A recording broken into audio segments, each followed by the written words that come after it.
78. Unreal real estate games. Welcome to Dice Tower Tonight, a video cast about board games and card games, and especially the people who play them. On tonight's show, we're talking about real estate games. No, not that one that everybody knows. Can we buy, sell, trade, and have fun doing it? Also, I'm playing a trusted classic with Crystal in the chat. We discuss some games we've played lately, and we answer questions from the audience live. My name is Eric, and joining me now, the Paige Davis to my Ty Pennington. Here's Crystal. Hello. How's it going? It's going pretty good. I have to say, I know we haven't directly addressed this with the live chat here, but we've been avoiding last names in our description as I am in the process of changing mine. And about by the time our next episode airs, there is a chance I may have my new last name. The ad is running in today's newspaper because, that's a thing I had to do legally. There's an ad? I had to run a legal ad in the newspaper to change my name in the state of Nevada. Wait, what? Yeah. Did you? Yeah. Okay, so it's just like a little one-line, like a classified ad, or it's like a full page. No, let it be known. I mean, one of my friends definitely said I should take out a full page ad, but no, it's just like in the legals section, just like a tiny little ad. I can look it up on their website, but really I should go out this evening. I don't go out ever or anywhere, but maybe if I can go to a grocery store or something, I can pick up a copy of the paper. Okay. But needless to say, 10 days after the ad runs, the judge technically can sign. So there is a chance. I don't know how quickly the judges in Nevada are operating right now, but soon, new last name will be happening. Wow. Lan in the chat says, in order to change your last name in most states, you have to say something about it in the newspaper. That is that's so weird. Yeah, it gives people the opportunity to object if they want. Wow. Well, I, for one, am really looking forward to the new reveal. I can't wait. I hope it's super official. And one of the reasons that we are talking about our topic that we're talking about today, real estate games, is not only are you about to purchase your first home or your first house on your own, but I am also in the real estate game. We had a realtor at the house today. We've been cleaning and organizing for the past several months. And we're going on the market to sell our house the end of this week. So we're both in the thick of it right now. Yep. So that is definitely on my mind right now, which is why we're going to talk about some real estate games in just a little bit. Yeah, I mean, honestly, you and I just can't ever do things separately or individually, apparently. No, and it's independent. I mean, it is. We don't plan these things. No, we just happen to be in sync somehow for some reason. But we should, before we get to that topic of discussion and perhaps a silly game in the future, we should talk about some games we've been playing lately. Crystal, would you like to go first? Sure, I'd love to. I'm actually really excited to show you all what I have today. Yeah. It just arrived in the mail yesterday, so I haven't spent a ton of time with it yet. But you all have probably heard me talk in the past about one of my favorite cooperative games, which is Sprawlopolis from Button Shop. And I have... You have it, don't you? Agropolis. Oh, man.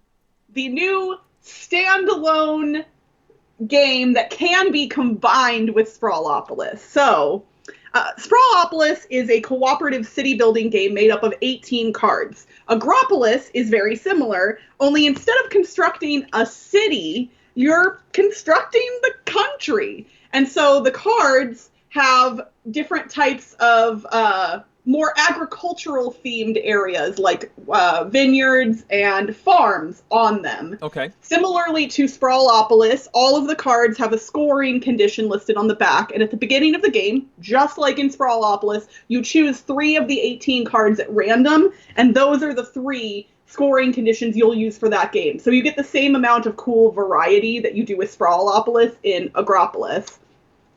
What's neat about Agropolis in comparison is obviously the scoring conditions are different because not only do you have different areas of land, but you also have livestock to deal with on some of those areas. You've got pigs and cows, and they will score in different ways than stuff in the base game did.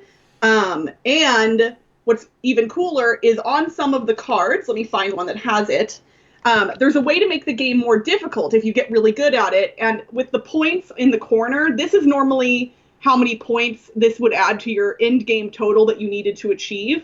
But you have these little feed things down here. And like this one says +1 for every cow. So you actually can increase the difficulty based on the way the cards get laid out. And you can add, like, you have to score higher basically if you put it on hard mode, which is just different and unique. I'm really bad at this game, at least after a day. So I'm definitely not going on hard mode yet. But. The coolest thing about Agropolis is that it can be combined with Sprawlopolis. They're putting this on Kickstarter really soon. I'm not 100% sure of the launch date, although somebody in chat might actually know. But if you back the Agropolis Kickstarter for $10, you also get this little pack of cards that combines Agropolis with Sprawlopolis, including scoring conditions that deal with both games. So things like having chickens, pigs, or cow pens directly between residential blocks. Or, let's look at another one. I haven't done the combined one yet. Roads that cross through 6 different land, block types. Okay. So it does a really good job of integrating the two games together.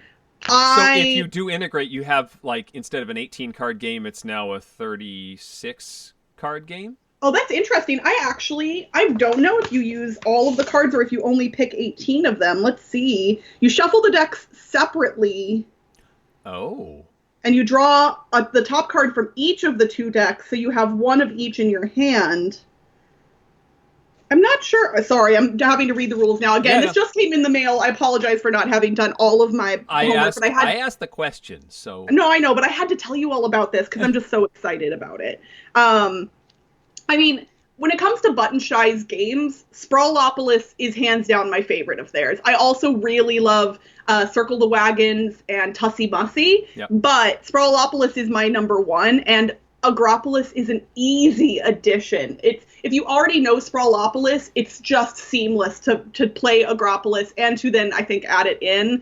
And it's just as small footprint-wise, so obviously I can just slide this right into my quiver and have both of them there. And it wouldn't be any more difficult to teach. So I think if you are a fan of small cooperative games, it's an easy back on Kickstarter. Cool. So I love it. And Button Shy's really good about with their Kickstarters. They usually, you can add on their other titles. So if you have other Button Shy games you're looking to get, they usually make that really easy as well. So, well, I mean, again, only a day, but at least in my initial impressions, I'm super impressed. This is awesome. Okay. I'm going to have to pay attention. I know it's like the end of the month that this Kickstarter is supposed to happen. I remember looking up the date. It's somewhere in the next week or so. Between now and the end of the month, it should be starting up. And I will say... No, go ahead, Eric. Oh, just that you've sort of won me over, and now I'm going to have to pay attention and probably pay extra so that I can get that crossover pack too. Yeah, it does that thing that's really good where it doesn't add like loads of complexity and new mechanics. It just freshens up and relivens the thing you already love. So like, I'm not sick of Sprawlopolis, but this just makes it new and exciting again in a really cool way. Neat. Well, I'm excited. Yeah, and then if the chat wants, and we have time at the end of the episode, Eric, I might show off another game. If the chat is interested, I also got to play this recently. Well, I don't care what the chat says. I want to hear what you say about that. Okay, well, we'll see if we have time at the end of the episode, but I'm excited to talk about that if we have time. So Okay. So the game I want to talk about, I know you have played because you're the one that recommended it. It is the app version of One Deck Dungeon. Oh, yay! Yeah. So recently, it went on sale for $1 for 99 cents. I just steal. I just checked though. It has gone back up. The sale is unfortunately over. It is now back up to $6.99. But I still think it's worth it for that. But for 99 cents, I paid the full price when I got it, I think, and yes, I would say it's worth every dollar. So One Deck Dungeon. It's reloading. I had a game in progress, so I could show you. I had never played the physical version of One Deck Dungeon. It's from Asmati Games. It's a dungeon crawl, and for whatever reason, being called One Deck Dungeon, I thought it was totally card based. I did not know it was a dice allocation game. You are sending 1 or 2 heroes through this dungeon, which is basically 3 times through a deck of cards, and then a boss at the end. And each time you go through the deck, you have now descended a level, so things get a little more difficult. They add extra challenges you have to complete. But of course, you should be gaining experience and items and all sorts of stuff to make it easier for you. And then at the end, you fight a boss and try and hopefully succeed. I finally got it to load now. Here's my continued game. Ta-da! So in the app version, which is this nice little solo experience, you pick 1 or 2 characters, and they have some special abilities. You're going to collect loot cards. Anytime you encounter something, I might as well encounter, who knows what I'm going to find here, but you have either a trap, some sort of barrier, or an enemy. So this is, right now, a barrier. I'm waiting for the text from my wife to disappear. A barrier. And you have 2 choices when you run into a barrier. You can either, this one says destroy it or decipher it. And when you decide you're going to go after something, you have your stats. So you've got combat, and you've got agility, and you've got your magic ability, and that translates to dice. You will then roll all those dice. There's also a wild color of dice. And then using your abilities that you've gained, you can move those dice around, exchange them, re-roll them. There's a nice teamwork aspect where there's lots of abilities that help the other character. The one that I've got the paladin who lets the other player re-roll ones. So it's better for me to give dice to the other character just in case they roll a 1, because then I can trigger the ability and let them re-roll it. Stuff like that. I tried playing a 1-character adventure first, and it was far less interesting. It was okay, but once I added the 2nd character in and started doing that back and forth, I can help you do this, and then you can help me do that, and that is far more interesting and exciting, and the puzzle is cooler. Yeah, I always play with 2 also. It seems like a no-brainer. Once you've understood the mechanisms, maybe doing 1 player is good to start. So you roll all of your dice and you allocate them to this rune puzzle. If I decipher it, I have to spend the blue dice. Let's see if I can get close enough here. And add it up to 6. Plus, there's those extra challenges that I would have to do there on the other side, the 2 and the 6 hanging there on the side. Anything that you complete, the bad stuff isn't going to happen. But anything you leave open, the bad stuff will happen to you. There's also some sort of shields that you have to allocate dice to that first. If you don't complete that, then you can't do anything, and that's bad. So anytime you take on a nasty thing, a bad guy or a trap, there's bad stuff that's going to happen. Either damage done to you or time that you will lose. Time is more cards off the top of the deck, meaning you'll have less time to prepare for the next level, because you want to encounter as much as you can and earn as much stuff as you can before you reach the next level. Whether you totally decimate a bad thing or not, you get that card as loot, and it can be taken as an item, which is going to give you more dice to roll, maybe increase your health. It can be used as an ability, or it can just be banked as XP, and as you level up, you'll be able to store more abilities and more items. And this continues until you reach the bad guy, the ultimate boss, and that's like a multi-round battle, and hopefully you succeed. I have not yet succeeded. This is sort of designed to be an iterative thing where you play through a round and then you gain some experience, and that can unlock more abilities that gives you a little bit of a boost for your next game. There's multiple characters to play, so I've been sort of playing the paladin, and then I'll bring somebody else in. So my paladin is leveling up, and the others I'm testing out.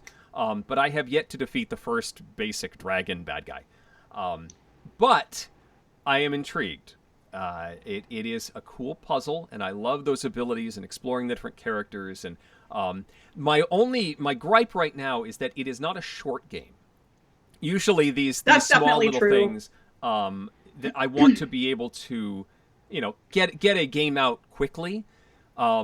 Whereas this is, I feel like I'm playing this for a good at least 30 minutes, if not more like 45 to an hour, if I'm watching TV or doing something else. This is not a quick experience. It does save your game. You can leave and come back and join back into the game. That's not a problem. But it's not I have a few minutes, let me just knock out a game of this. This is not a knockout sort of product. One Deck Dungeon is very cool, though, and I was already interested in the One Deck Galaxy, which is coming in a physical product soon. But now I'm even more interested, now that I've seen how Dungeon works. So, yeah, thumbs up. It's worth $7, but if it ever goes on sale again, snatch it up. And thank you, Crystal, for recommending One Deck Dungeon in the app. No problem. Have you looked at your statistics? They're probably not that interesting for you. I just pulled mine up because I wanted to see, so the dragon, I've beaten 6 out of 12 times that I've fought him. Okay. Hydra, 1 out of 4. Times. The Lich, I'm 2-1. Minotaur, I'm 1-1. Yeti, I'm 1-2. And there's like a mode. There's something called a gauntlet mode, I think, that you can only unlock once you've defeated all of the bosses once. So there's a lot to explore at this point. And there's a bunch of DLC, too, where you can unlock more characters, which I don't need yet, but that sounds kind of cool. I had leveled up all of my regular characters a decent amount, and I think I ended up buying the DLC at one point, because it's not just new characters, they also have new cards that they add into the decks, like with new monsters and things like that too. So, I wasn't sick of it, but I got to a point where I was like, yeah, I just kind of want to see the other stuff. So, no, it's a super fun app. Honestly, for me, Eric, and admittedly, in a pandemic world, this is going to be a silly thing to say, but that is my number one board game app to play when I am traveling on an airplane by myself, because it does take a little bit of time, but it's still just an easy to whip out phone app. Yes. It's a good, and it has depth. There's decisions to be made, and there's how do I, and when you get the abilities to cascade properly, like if you get take these blue dice and add them up to 6, and it'll turn into 2 6s of yellow, and then you can use those yellow dice to do this, and it can really help get you over the hump of any deficiencies your characters have. And when you get those things to work, it's very satisfying. So. Yeah, it does the thing that a lot of games where you roll a ton of dice don't do. It has enough interesting manipulation and abilities that you can overcome most die rolls, but it's difficult to overcome a lot of them unless you do it just right, which I think is great for strategic gamers who are like, oh no, I don't like dice randomness. It's like, well, but unless you roll really poorly, there's usually something you can do. You just have to puzzle it out. Yes, and it's, again, satisfying when you see that solution and say, how am I going to get... I have no pink dice. How am I going to do that? But, you can translate these into the wild dice, or you can translate these 2 blues into a pink. And it's very cool. Very happy with it. A few people in the chat I wanted to address before they get too far away. Talking about your declaration in the paper, Crystal. Oh, okay. The reason this happens is in case you have any nefarious deeds you may have performed under your original name, or any debtors or creditors that are trying to track you down. So that way there's like a listing on record, essentially. It's not a paper trail. so that you can't it's just really change not your name. It's not for people right now to say, I object. It's a thing that then later somebody can be like, I'm looking for this person. Okay, Right. that kind of makes sense. Yeah, that's probably it. Ugh, gosh, I'm not looking forward to all the paperwork of changing my name again. I just did this 6 years ago. And the other question that came up, I am not moving to Florida. As much as Tom and the crew down there would love it if I did, no, that we're actually making a lateral move. We're probably just moving one town over. So no, not going to Florida. Sorry. Okay, so because our it has been such a crazy week, we're bringing out an old favorite for our game today, Crystal. We're going to play some Just One because that is always a hit, and I love seeing what chat comes up with. Chat, you are going to be helping Crystal play Just One, and the way we play Just One here on Dice Tower tonight is that Crystal will hide her camera and the chat. I will show the camera our first word. I have 8 words picked out. We're going to see how high a score we can get. And then, chat, you need to submit a 1-word clue. And please type it in all caps so that I can see that it is a clue. And I'm going to take the first 6 clues that pop up in the chat. Those are the things I will give to Crystal. Any duplicates, however, will be not given to Crystal. So based on the clues that she is able to hear, Crystal will take a guess, and we'll see, again, how many of these we can get. Pretty simple game. It's a lovely game in person. We always have a good time playing it here on the chat. So did I miss anything? I think that's essentially the rules. I think you got it. I had to be creative unless I wanted to turn around because the Skype little preview thing is you can't minimize. So, but I've got something covering that corner of my screen, so I can see a tiny bit of your boom mic and nothing else. So I'll just lean this way, and it's fine. All right, so I'm going to show chat the first word, and we will go from there. All right, chat, that is your first word, and I will be waiting for the first clues to pop up. This is always the fun while we wait for the first few things to pop up. Right. The delay. The delay. Everybody, however, was saying they really, really enjoyed. All right, I've got the first one. So this is, delay's not taking too long. I've got the first clue has popped up already. Again, if for some reason you see things pop up in a different order on your screen at home, I'm going off of what I see here. I'm not sure. You know what? That wasn't in all caps, so I'm not going to accept it. Ha ha. 1, 2, 3. In fact, if I'm going to use that as a rule, I'm not going to take that one either. It wasn't in all caps. 4, 5, and 6. Okay. It looks like... Oh, hang on a second. 1, 2, 3... 4, 5, 6. You're going to get all 6.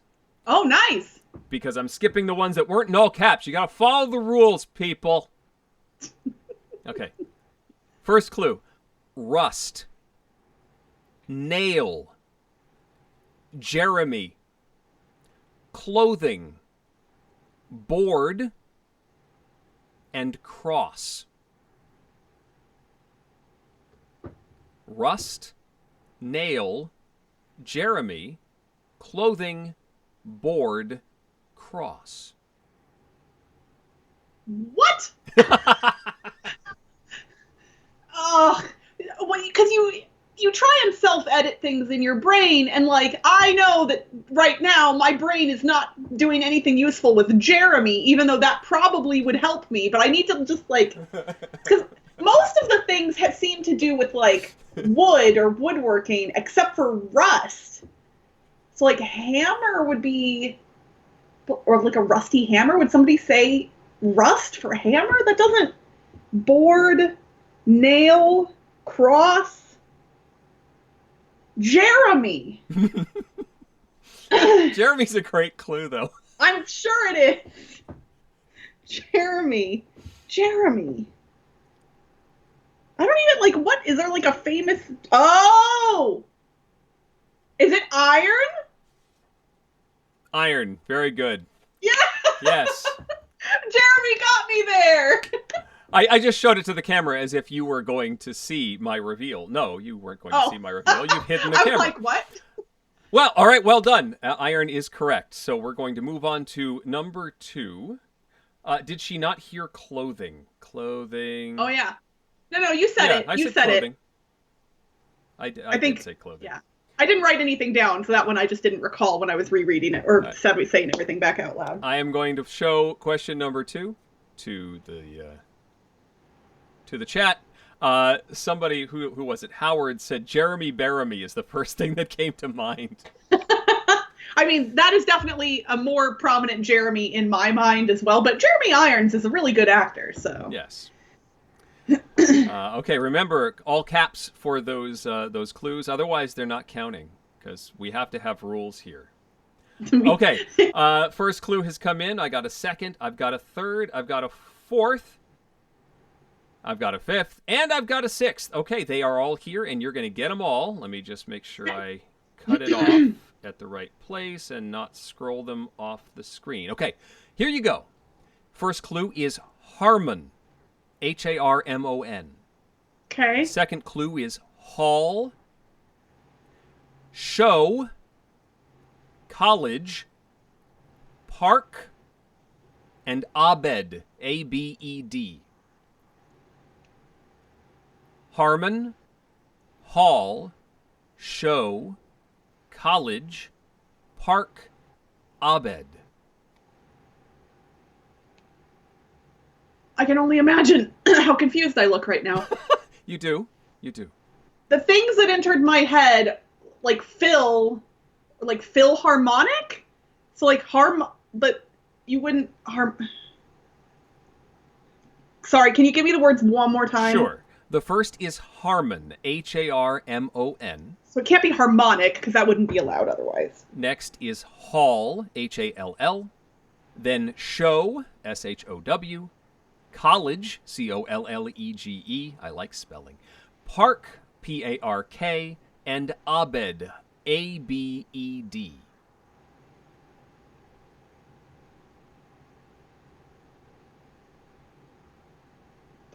Shakespeare?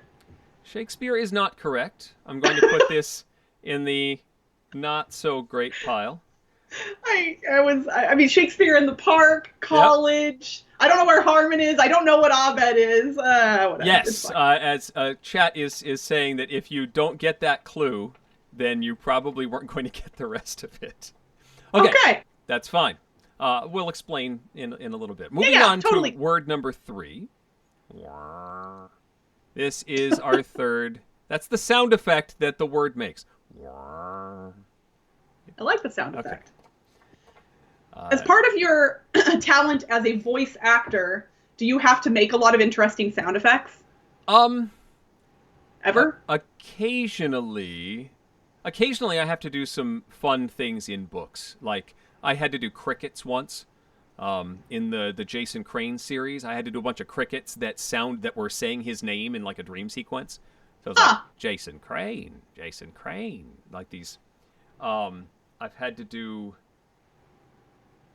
animals. I've had to do weird alien creatures, lots of gnomes and goblins and stuff.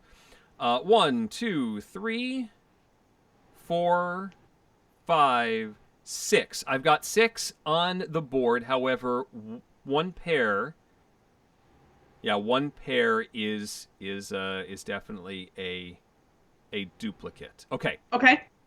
So, fire, public, iron, and employed. Fire, public, iron, employed.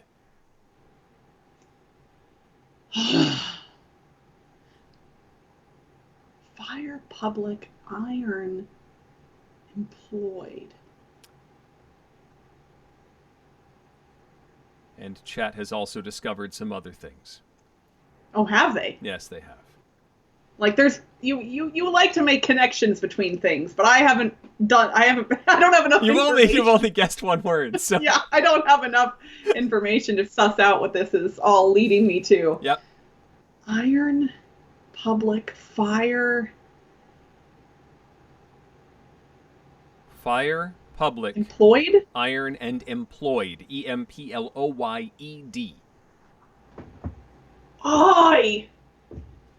I know it's really, really good entertainment to just watch me make confused faces, so I'm gonna, I honestly, my brain is not getting there. Okay. Employed. Yep. It is, that is a clue. Ugh, police. I know that's not right. Police is not right. No. So we're going to put that in the other pile over there. We're just going to call that the other pile. The other pile. All right. Getting ready for number 4. Number 4 is this. Sorry. That's the sound of word number 4. Okay. Yeah, there's some fun. People are second guessing what they should have done for word number 2. So it's a lot of Monday morning quarterbacking going on here. Hey, I'm just happy that they're second guessing themselves because that makes me feel a little bit better about not getting it. I actually thought that some of these would be very easy, and you never know with depending on how things go. That's why I love Just One so much, is because even if you get 6 amazing clues, connecting the dots between them without the connective tissue of the word that they are referencing is often very difficult. Okay, I think we've got a full 6, and they are all different. So for word number 4, your clues are tax, T-A-X, diamonds, gold, jet, J-E-T, bling, and caviar. Tax, diamonds, gold, jet, bling, and caviar. I am now finally sensing a theme. What? And I believe this word is luxury. Luxury is exactly what you're looking for. You got that one right. Those were some great clues, chat. Okay. That was very good. That was excellent. So later, we'll circle back and see if you can guess the ones that you missed earlier. Okay. Word number 5, though. The sound effects. Because I can't see anything. All I can just hear Eric, and I see nothing. Oh. It's important to have, that's how, otherwise how would you know that I was showing something to the camera? You could have walked away from your computer entirely. I would have no idea. All right, I've got 1 in, 2. People are patting themselves on the back. 3, 4, 5, 6. Okay. 1, 2, 3, 4, 5, 6. Looks like those are all different. Okay. Guitar. Current. C-U-R-R-E-N-T. Okay. Watts. W-A-T-T-S. Appliance. Plug. And company. Electric. Electric is right. No problem there. Of course, the fun of the delay of some people is they're saying, before I even show the word, there are clues already coming through. If they refresh their feed in YouTube, it may help get them sped back up. Okay. That's a good tip. All right. Here comes number 6.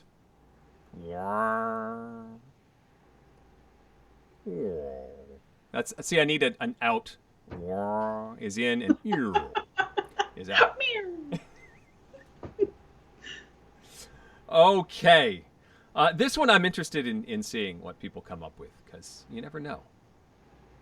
Okay, I've got 1. I've got 2. I've got 3.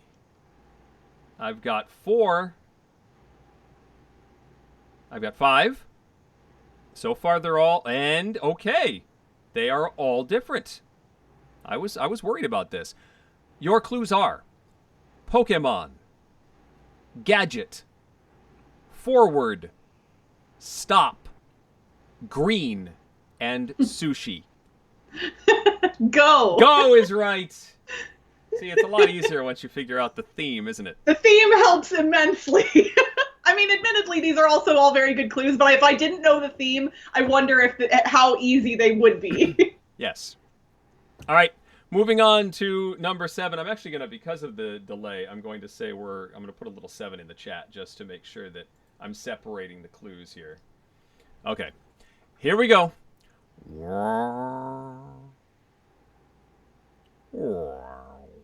What's funny is they will see the 7 in the chat before you've said that's what you're doing. So they'll just see a random 7 in the chat and be like, what the heck is this? That is true. That's like the day that you and I were doing the top 10 list, and you were talking to me via the YouTube chat, but we hadn't made the jokes in the stream yet that like people were gonna. Yes. All right. I've got 1. I've got 2. I've got 3. I've got 4. I've got 5, and I've got 6. And unfortunately, 5 and 6 were close enough to each other that they have to go. Okay. So we're looking at rate, R-A-T-E. Uh-huh. House, debt, D-E-B-T, and lender. Rate, house, mortgage, debt, and lender. Mortgage is correct, and I thought that was going to throw you, but it didn't. After rate, honestly, so here's what's funny. You said rate, and I almost, like, threw caution to the wind and threw out an answer, and then I was like, I should wait, and it's good because the word I was going to throw out wasn't mortgage. It was interest, but that's not, like, there isn't interest in, I don't think. Pay and payment were the other two, and those were too close to each other, so I knocked them out. Reverse. I was emailing with my lender today about my mortgage, so it's very much top of mind for me. One of the clues that came up was reverse. I wonder if that might have thrown you.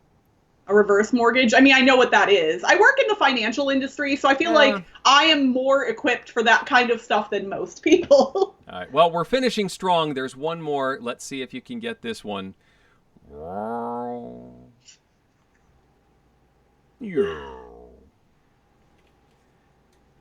Reverse might have thrown her off. I'm not sure. Howard says that might. I don't think it would have. No. Well, if you were locked in on the other clues, that might not have been.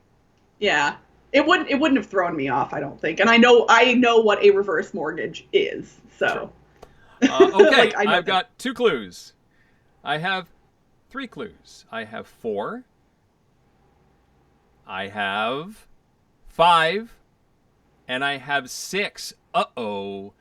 2 pairs of answers. So you're only going to get 2. Okay. Your 2 clues are boxcars and ace. A-C-E. Boxcars and ace. Boxcars. So it's clearly something railroad related. Is it just railroad? Ace.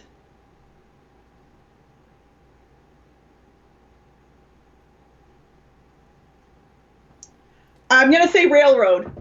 Railroad would be an excellent clue for the theme that you seem to have figured out, but it is not the correct answer. Okay. The ones that I knocked out were tennis and twins.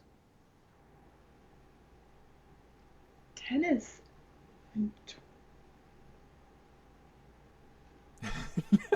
Which has further confused you. Yeah, no, like, well, because my brain was already going in one direction, and that didn't keep me going down that road. So now I'm looking at the map and realizing I made a wrong turn, and I can't figure out where I should have turned. Tennis? Oh, wait. Shoe. No? Boxcar. I don't know. Yes? Okay. Would triples have helped you? No. That also showed up multiple times. Okay. The answer, actually, I'm not going to tell you. You figured out the theme though. Yes. With the 5 that you got. And that theme is Monopoly. Yes, of course. So going back, doubles was what you missed on that last one. Rolling doubles. Yes, doubles. Oh, okay. Yeah, no, my brain was thinking of things in the game itself, and so that's where, I couldn't divert back, I think, away from that. Earlier, let's see. You want to take a stab at either of the other two that you missed? Sure. I'd have to go back and get all of the exact clues here, but water, I think. Actually, I think water I may have removed because it was a duplicate. It might be too late to try and track down these original clues. Works was the one that was that had employed as a clue. Oh, okay. And water, I believe, got removed, but Yeah. fire, it was fire that was one of your clues. Yeah. But water got knocked out. But Okay. works was number 3, I think, and number 2 with Harmon. Have you heard of Dan Harmon?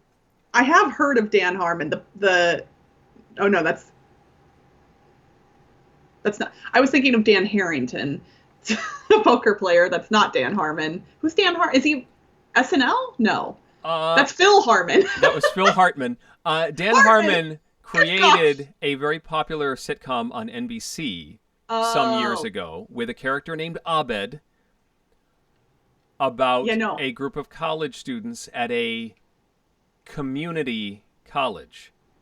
Oh, so the show Community that I have never seen, nor we sort of figured out when you didn't get Harmon or Abed because those literally were complete misses for me, singing right by my head. So it was Community, Works, Doubles, and Mortgage, and Go, and Electric, and Luxury, and Iron. I was brainstorming terms from Monopoly. I like it. But well done, chat. Those were some very good clues. I thought Boxcars was an excellent right, but there's trains in the game. But yes, and I had no idea that it was going to lead her down the wrong path, that was fantastic. No, it makes sense now, but that's not the first thing I think of when I think of the word boxcar. Halox was very entertained by your confused face, saying, Crystal, thinking and looking up looks like a cute cat looking at a bird. Because I have to stare at something, and so I just stare out the window because the window's right in front of me. So we've been dancing around.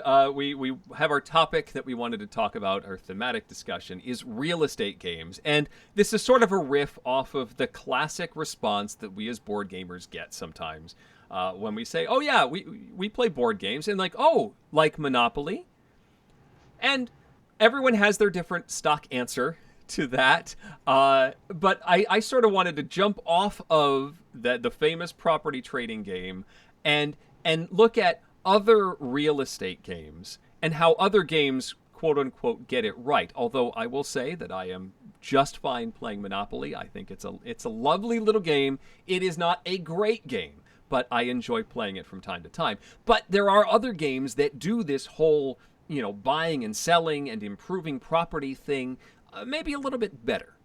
So what have you been thinking about, Crystal? Well, I do want to say that I also I'm with you on the Monopoly front. No, I don't get Monopoly out very often, and I understand why hobby gamers kind of come to view it in a negative light, but it is not nearly as bad as a lot of hobby gamers make it out to be. It's a lot of bad experiences, I think.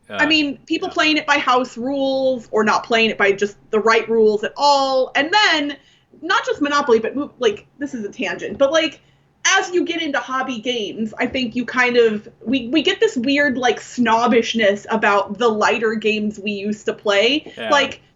Even stuff I would imagine people new to the hobby may have gotten in through something like Exploding Kittens, which is a silly little card game. And I think a lot of hobby gamers would be like, oh no, I don't want to play Exploding Kittens. But you play games that are just as light as Exploding Kittens sometimes, probably. But you just I don't know. Regardless, Monopoly's not as bad as people say it is. And Eric and I both like Monopoly Tropical Tycoon. I would have it with me right now if it were not already packed in a cardboard box just to show it off. Yep. Where I just lost it. Board Game Duchess said Eric's a great guy, but I sometimes question his taste in games after talking about Monopoly. Let's talk about something else. Okay. One game that actually already came up in the chat, Gator Dave mentions one of the things I did pull off the shelf. It's got to be the one I'm thinking of that is definitive real estate. Yep, there it is. That's the one. And also super simple. So if you want, it not only has the purchasing part, but also the sale part, where you're acquiring these properties and then trying to decide which one to auction off to get the money that is up for grabs in the second half of the game. But it plays far faster than Monopoly. And has more of that excitement of competing for the same stuff without the whole moving around the board and trying to circle around. Have you ever played Chinatown, Crystal? I haven't. Chinatown was one of the Aaliyah big box line of games that used to. I don't think they do anymore. They used to have numbers on them. Yeah. So Puerto Rico and. I'm now blanking on all the others, but there was, the whole line. But number 2, I think, in that line was Chinatown. And it is like a big grid map of Chinatown. And each round each player is given a bunch of property cards and a bunch of different business types. And then they have to sort of negotiate their way to getting the stuff that they want. So you may luck out and get the stuff you really want if I'm trying to build a laundromat or something. But I might get totally different tiles or totally different cards that don't really fit in with my plans. And so now I have to negotiate for the plots of land that I need. If I'm building a laundromat and you get the property that's right next to me, I really want to put my laundromat tile on that spot so I get a bigger bonus. But now we have to come to an agreement over what that is. It's one of the purest negotiation games that I've played. And it has it feels like you're real estate moguls in this area of a city. If you like that sort of property trading aspect, this one works very well. So that kind of leads me into a question that I wanted to ask you, and that is, like, what makes a game a real estate game in the first place? Because as I was considering this topic, I was considering a few different things. Like, number one, you can buy buildings and place them in a lot of board games that I would not consider to be real estate games.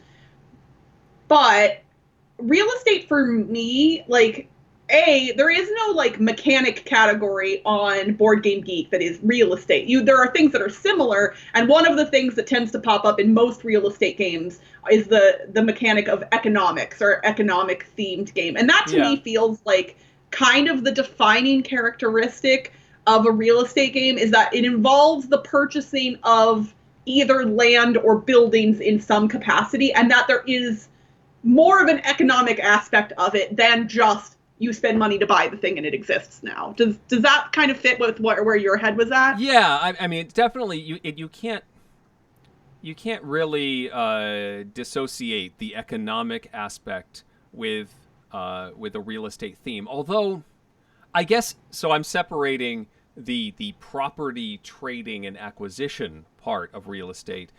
There are games that are about property improvement or property building. So I was thinking of Dream Home, which I would consider a real estate game. You're building a house. Okay, so what about Best Tree House Ever? Is that a real estate game? You're building the rooms of a tree house. You're not building multiple tree houses. So it's not then. Then it's just, what do you call that, though? Is that like an interior design game? Is that I guess, maybe Dream Home is not a real estate game. See? Because you've already acquired the property, and it's what you're doing with it. Okay, so here's one for you, Eric. Yeah. And I know it's a game that you and I both like. Is Race for the Galaxy a real estate game? You are settling and developing in Race for the Galaxy. Those are two of the primary things you're doing, and I would say those are both very real estate-esque. It is very real estate-esque, but it would not jump to mind for me to be a real estate game. So while you're dwelling on that for a moment, Yeah. The reason I bring that up is because in my research here, I found that while there are some classic real estate games, someone in the chat mentioned, a few people in the chat have mentioned Acquire, for instance. Yeah. I have found that I have not actually played a lot of games that have real estate themes to them. I have played For Sale, although admittedly never the physical version. I just learned it during the pandemic on Board Game Arena, and I need to get myself a physical copy to put in my quiver. And I've played Monopoly. I think 18xx games could potentially be considered real estate. You're buying stock in companies and buying trains and creating paths with the tracks. It feels also very real estate-esque, again, because of the economic aspect. Yeah. But like other games that are on my list here that I have not played that I think probably fit here, things like Suburbia, Lords of Vegas, High Rise from Gilhova, which I've heard good things about and I really want to play at some point. But like I tend to shy away from this category and I don't quite know why. Yeah, I think somebody, hit on it. I Shoot They Score says, I think real estate has to involve buying and selling property, not just improvements. So something that you acquire and then sell to other players or trade with other players or improve. Not just improving, though. You sort of have to buy the property and then do something with it.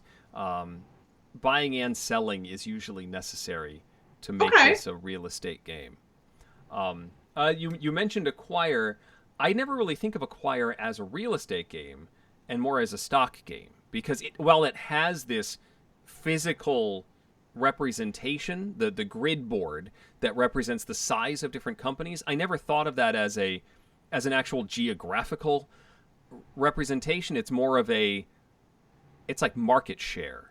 Yeah. As companies get bigger and then merge and move around, and it has like in a gameplay sense, it has a geographical aspect to it, but it is not representative of geography, so it doesn't feel like property. I mean, that makes sense. At least in my head. But I guess it does matter. Like you need the C4 tile in order to make a move at the C4 position in Acquire. So it does sort of feel like property.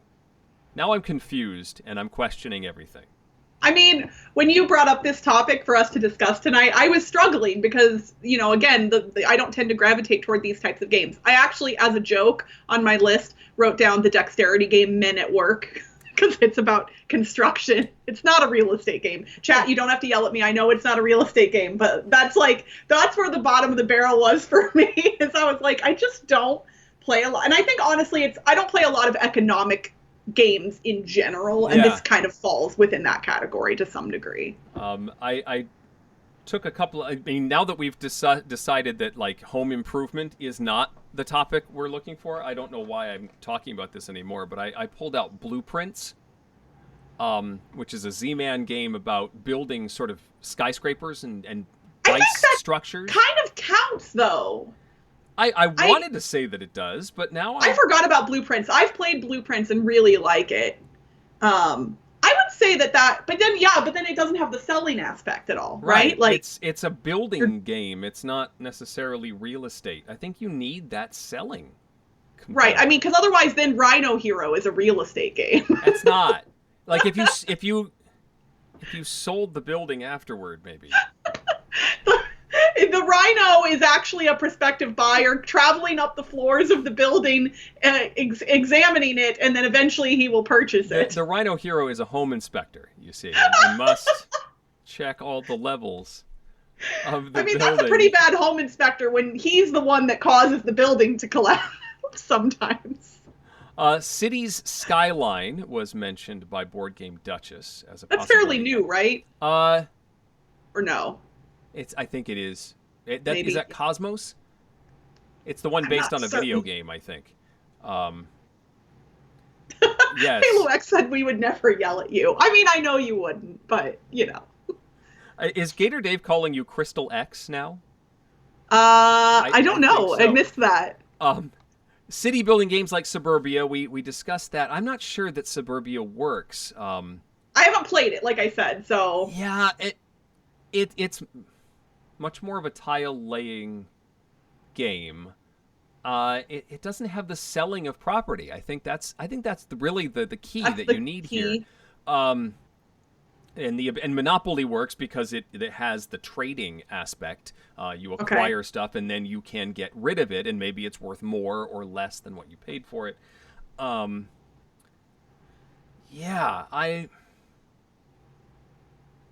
I wrote down The Doom That Came to Atlantic City, which was basically a Monopoly parody. Do you remember that one? That was a while ago. All I remember about that was that, like, there was a lot of drama about the Kickstarter, and then things got fixed later by somebody else or something. Yes. That's all I kind of remember. Yes. Oh, real estate is not a category on Board Game Geek. How would we know what the definition is? So no wonder we're having such trouble. Well, that's what I said. So when I went to look it up, there isn't, like, you can't look based on real estate, although I did find a geek list that somebody created of real estate and property speculation games, and there are 42 games on that list, most of which I've never played. What else was on there? Do you... Things like New York 1901, Amun-Re, Manhattan. Amun-Re.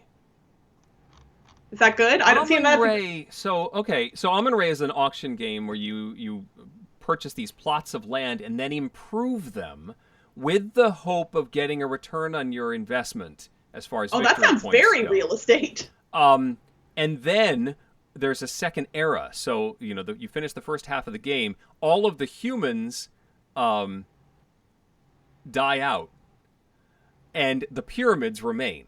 And now the value of those plots has changed, because if somebody goes nuts on a particular plot, builds 3 pyramids or something, now that's worth a whole lot more in the second half of the game. And so the auctions get very crazy in those. Eric messed it up. What'd I do? In chat. I don't know, but we're all coming up with fun names for me, so. Yes. Flip City is not really. No. One-upmanship. I don't know about one-upmanship.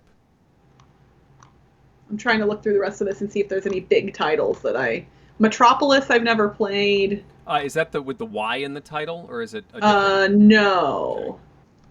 There's like 3 different versions on here that all are not spelled with a Y. It's a Sid Saxon game, apparently. Okay, that I don't know.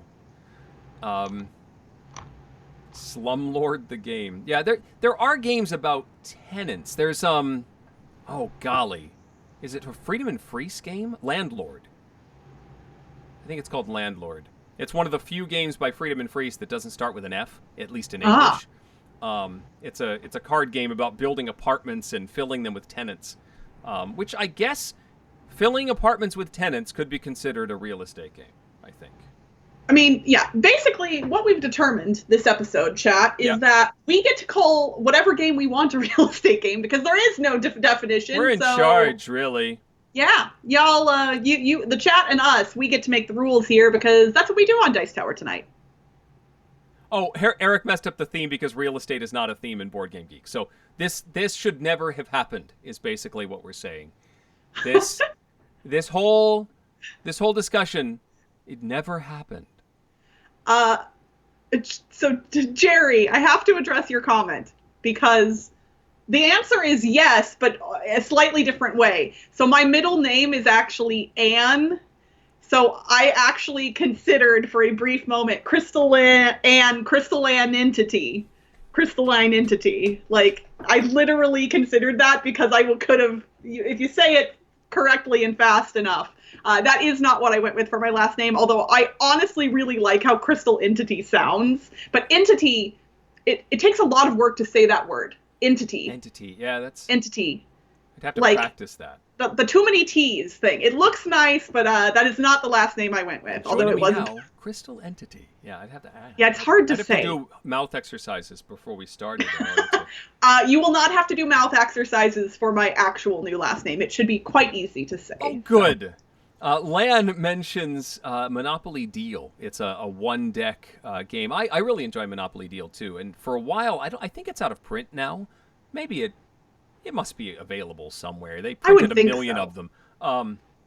But it's a nice little quick It's sort of a take-that card game, set collection game that is quite enjoyable. I like Monopoly Deal a lot as well. I own a copy of it, but have never played it. What? So. Oh, you should. Someone got it for me as a gift, and I've just wait. Actually, maybe I have never played my copy, but I think I might have actually played it at a game night a few years ago. I think somebody brought it, and we were all kind of like, Monopoly, and then we played it anyway, I think. Okay, yeah, Lan says it's still available at their local Walmart, so I think I did see it. They've changed packaging over the years, and yes. Is Carson City a real estate game? You're putting buildings in plots, and then... I'm not sure. I'm so confused now. Why did we even start this topic? I don't know. Yes, Board Game Duchess. I made up a new last name for myself, and SW Wren. The reason I'm not going back to my maiden name is because I have no genealogical connection to it. My dad was adopted as an infant, so I have no real connection to my dad anymore, and therefore no reason to go back to that name. So I picked my own. Cool. Yeah. And now people are trying to figure out what your roller derby name would be, and suggesting Crystal Brawl. I mean, that's pretty good. Somebody already has that, I'm certain. Throat Warbler Mangrove. Well, Eric, it is 7 p.m.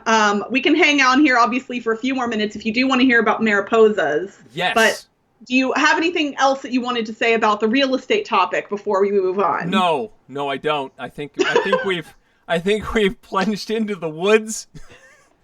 Not every discussion can go well, I think. I like how that one went because...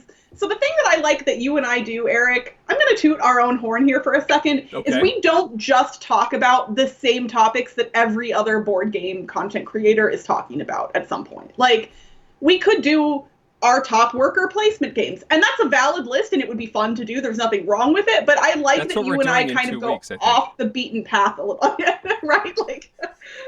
I like that we do stuff that's a little bit different and that actually makes us think. I think it helps me stretch my brain in interesting ways. Good. Well, I'm happy that we could do that. I have an idea. Let's have you talk about Mariposas, and quickly, if anybody has any questions they want to ask us, we may be able to take care of some of those at the end as well. But I want to hear about this butterfly game. Yes. So a lot of people are really excited about this one. Mariposas is Elizabeth Hargrave's second big box game. And obviously she is the designer of Wingspan, which has been very well received in the board game community. Mariposas is a game about butterflies migrating through generations. So I'm going to pull... Sorry, I didn't have everything out of the box. And I'm going to try not to break the board when I show it. Don't do that. It's brand new. You know what? It's funny. I recently showed T from Haba USA my Honga board, and she was like, "Oh my gosh!" She's like, "I can send you a new one," and I was like, "It still works. Like, it's just in two pieces. It doesn't like, it's not. It still functions. It just is in two pieces." But it was so funny. So here is the board. Tale now. It is large. Wow. I'm holding it very gingerly. So in the game, you start with just Generation 1 butterflies down here. I'm going to pronounce the word wrong. I'm so sorry. Mihokan? Okay. What is the geography of this area? What area of the world? Mexico. Okay. So this is North America. You go from Mexico all the way up to Canada and then back down. So most of this are cities in the United States. But you start with Generation 1 butterflies, and then you go through different seasons. And as the butterflies move up, you will eventually breed them and make new butterflies that are the second, third, and then fourth generations respectively, and your old butterflies will start dying off because in actual nature, the butterflies that begin the trip are not the ones that come back. Which I didn't know. I didn't know that either. That's really neat. Yeah, so it's a generational long trip because butterflies don't live long enough to make the entire journey on their own. So you are traveling up the board, collecting flower tokens, and then spending those flower tokens. The game, I have to say the production values of this game are super high quality. The game comes with these cool little plastic containers to hold all of your tokens. There's nice. 5 different containers. They're all really pretty. And then it comes with a whole bunch of wooden butterflies, which are super pretty. And you've got different butterflies for different generations. And then as part of that, I actually wanted to mention something really neat that AEG has done. There was somebody who had reached out to AEG to let them know that they had, I believe, a 2-year-old daughter who had passed away and who loved purple butterflies. So AEG created a promo color of purple butterflies in memory of this little girl who had passed away. And they are now calling the purple butterfly the symbol for their charitable works. And if you go and buy this promo pack from AEG's website, I think it's $10. I just got mine. They will donate a portion of the proceeds from the sale of this promo to their monthly charitable giving. And I think that's really neat. That's really cool. Yeah. So it's in memory of Lexi Berry. And I think that was really cool. I wanted to give them a shout out because they don't, aside from good press, they don't get anything for doing this. And it's just an extra player color, but purple's my favorite color too. So I had to get this. It's all very feel good. So back to the game, your butterflies will travel up. You'll get flower tokens. You'll turn in flower tokens and go buy milkweed, which is what helps butterflies breed, to make new butterflies. And then at the end of every season, there will be scoring cards that will give you specific amounts of points based on certain constraints. So if all of your butterflies are to the east of a specific city, you may get a certain number of points. Or if all of your butterflies are on different colors of tiles on the board, so one's on an orange, one's on a green, one's on a yellow. So it incentivizes you to both travel in unique ways and to different places throughout the course of the game. And then after the final round, you get points for any Generation 4 butterflies who have made the trip all the way back down to Mihokan. I can't pronounce it. You don't have to do that, though. This is one of those games where you can kind of pick and choose what you want to do, and you can focus on different things. You get bonuses for getting to cities first. I really like it. I don't think I like it as much as I like Wingspan, but that's not a knock on this game because I really love Wingspan. So I've only gotten to play this once so far because I just got it in the mail, and playing board games is hard during a pandemic. Yep. But I really, really enjoy it. I think the artwork is beautiful. The production values are solid. The only real thing on the production values that I would say is not ideal is the insert, but, that's neither here nor there. Yeah. But everything else is super solid. And the box has that nice, linen finish on it, which, man, that doesn't really matter or affect anything, but, gosh, I like it. So. It just makes it feel so nice. Yes, and I don't remember if this game has a solo mode or not. I'm going to look real quick, because I feel like Elizabeth, I know Wingspan has a solo mode, but I don't know if this one does. Whoop. Or I could just fling the rulebook onto the ground. That's the extra game. It's the dexterity game that comes in the box. The 52-card pickup version? No, it says 2 to 5 players, so it does not have a solo mode, although I would be shocked if eventually somebody doesn't come up with a solo mode for this. It's very multiplayer solitaire, so it feels like a solo mode would not be that hard to come up with for this. I'm sure someone's already been working on it. Probably. I that's just my personal opinion as not really a game designer, but I think that would be an easy thing to add in. Cool. Very neat. I look forward to playing that at some point in the future when I can travel somewhere that has a copy. The only question that came in during that period, and I guess that's where we will stop, is what is... Oh, that's a lovely new box sound that you just made. That was, the box part was real good there. People asking what the painting is behind me. It is, in fact, cats playing Hungry Hungry Hippos. The dogs playing poker were sold out, so I got this. And anyway, that's it. So I think that's where we're going to stop this evening, with butterflies and cats playing Hungry Hungry Hippos. So yes, we will. First off, chat. Thank you all for being so wonderful and joining us once again for Dice Tower tonight. As always, if you could please do me one tiny favor and click the thumbs up button below the video to help with the YouTube algorithms and to let your friends know that they might enjoy watching this as well. So that way, that next time they can come and join us live as well.